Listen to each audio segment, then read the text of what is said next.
कभी किसी पक्षी को घोंसला बनाते देखा है? तिनका तिनका बटोर कर पक्षी अपना घोंसला बनाता है, अपनी संतान के लिए एक सुरक्षित घर बनाता है। और कहीं से तेज आंधी आती है और उसका घोंसला उड़ा कर ले जाती है। तिनका तिनका बिखर जाता है और उसका घर टूट जाता है। वह ना तो रोता है ना ही विलाप करता है, वह बिना विलंब किए अपना घोंसला फिर से बनाना शुरू कर देता है और सफलता पाता है। फिर हम क्यों छोटी छोटी असफलताओं से भयभीत होकर परिश्रम करना छोड़ देते हैं? हमें जीवन में एक बात हमेशा याद रखनी चाहिए, कोई भी पेड़ कुल्हाड़ी की एक चोट से नीचे नहीं गिरता, चट्टान किसी घन की एक चोट से नहीं टूटती। जीवन में बिना रुके परिश्रम करना ही सफलता पाने का एकमात्र मार्ग है। सत्य को स्वीकार करना जीवन में बहुत आवश्यक है। जब तक व्यक्ति जीवन में सत्य को स्वीकार नहीं करता, असत्य से लड़ने की शक्ति उसे प्राप्त नहीं होती। जब आप भोजन करते हैं तो क्या होता है? आप यह स्वीकारते हैं कि आपका पेट भर चुका है तो आप भोजन करना बंद कर देते हैं। जब आपको नींद आती है तो क्या होता है? आपका मन आपसे कहता है कि आपका शरीर थक चुका है, अब आपको आराम की आवश्यकता है। उसी प्रकार जब आपको किसी व्यसन को छोड़ना हो तो आपके मन को यह स्वीकार करना होगा कि बहुत हो चुका, चाहे वह लालच हो या मदिरा पान या अन्य कोई बुरी आदत। उस व्यसन को त्यागना तभी प्रारंभ होता है जब आप स्वीकार कर लेते हैं कि आप उस आदत के बंधक हैं और आपको इस बंधन से छुटकारा चाहिए। हम में से ऐसा कोई नहीं जिनकी परछाई उनसे दूर रहती हो। हमारी परछाई सदा हमारे साथ रहती है। कदाचित ये परछाई हमारे कर्मों के फल का संकेत है। इसी कारण कई बार हमें अपनी परछाई से डर भी लगता है, परंतु इस भय से निवारण पाने का एक ही उपाय है, किसी प्रकाश के स्तोत्र की ओर मुख करना। तभी हमारी परछाई हमें दिखाई नहीं देगी। यदि इसे जीवन के परिप्रेक्ष्य में समझे तो यह प्रकाश का स्तोत्र शुभ कर्मों की चेतना है। यदि आपको शुभ कर्म करने की इच्छा है तो आपको कभी भी अपने कर्मों के फल का भय नहीं होगा। यदि आपका मन शुद्ध होगा तो आपके कर्म भी शुद्ध होंगे और शुद्ध कर्मों का फल कभी अशुद्ध हो ही नहीं सकता। ये सदा आनंददायी होता है। एक बार एक व्यापारी सुबह अपने घर से निकला। उसी समय एक बिल्ली ने उसका मार्ग काट दिया। वह वापस अपने घर चला गया और शुभ घड़ी की प्रतीक्षा करने लगा। जब वो पुनः घर से निकला तो देर हो चुकी थी। उसे जिस व्यक्ति से मिलने जाना था वो उसका इंतजार करके चला गया। इस कारण उसको व्यापार में काफी नुकसान हो गया। इससे वह व्यक्ति परेशान होकर जब घर लौटा तो किसी बात पर अपनी पत्नी से लड़ बैठा। पत्नी अपने बच्चों को साथ लेकर उसे छोड़कर चली गई। इसका कारण वह उस बिल्ली को मानता रहा जिसने उसका मार्ग काटा था। ऐसा ही किसी दूसरे व्यक्ति के साथ भी हुआ। उसका भी जाते हुए एक बिल्ली ने मार्ग काटा, परंतु वह व्यक्ति रुका नहीं। उसने आगे बढ़ना ज्यादा उचित समझा।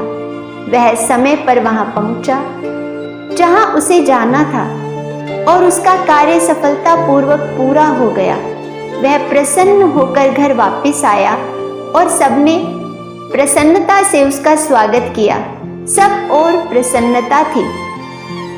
दोनों व्यक्तियों के साथ एक ही घटना हुई, परंतु दोनों की प्रतिक्रिया अलग अलग थी। ऐसा ही हमारे जीवन में भी होता है। हमारे जीवन में प्रतिक्रिया का बहुत महत्व है। हमारी प्रतिक्रिया पर हमारी सोच का प्रभाव पड़ता है, क्योंकि यही सोच हमारे जीवन को आकार देती है। इसीलिए सदा अपनी सोच को सकारात्मक रखिए। आप जीवन में आनंदित रहेंगे। हम 2 बर्तन में जल लेते हैं। और एक जल में चीनी मिला देते हैं तो वह जल वैसा ही दिखाई देता है जैसे बिना चीनी मिला जल है। परंतु जो उसके जल को पिएगा वह पहचान लेगा कि ये जल अब वह जल नहीं रहा, अब ये शरबत बन गया है। अर्थात उस चीनी ने जल में स्वयं को समर्पित कर अपने अस्तित्व का जो बलिदान दिया वो व्यर्थ नहीं गया। उसने मिटते मिटते उस जल को परिवर्तित कर दिया और पानी ने भी स्वयं को परिवर्तित होने से खुद को रोका नहीं, उसके समर्पण के प्रति खुद को समर्पित कर दिया। तो जो बना वो मीठा शरबत था, आनंद देने वाला। इसलिए जीवन में जब कोई आपके प्रति समर्पित हो तो आप भी उसके प्रति समर्पित रहो। ये किसी भी सुखद रिश्ते के लिए बहुत आवश्यक है। इससे आपका जीवन सदा आनंदित रहेगा। हम सभी अपने जीवन में कभी ना कभी यात्रा अवश्य करते हैं। हमारी यात्रा में कभी पक्के रास्ते आते हैं तो कभी कच्चे रास्ते। पक्के रास्ते मनुष्य स्वयं बनाता है, परंतु कच्चे रास्ते चलते चलते स्वयं बन जाते हैं। जब लोग किसी स्थान से जाते हैं तो वहाँ की घास और मिट्टी दबती जाती है और धीरे धीरे मार्ग स्वयं ही बन जाता है। यही जीवन है। यदि आपको जीवन में किसी उद्देश्य को प्राप्त करने का मार्ग न मिले तो भी रुको नहीं, चलते रहो।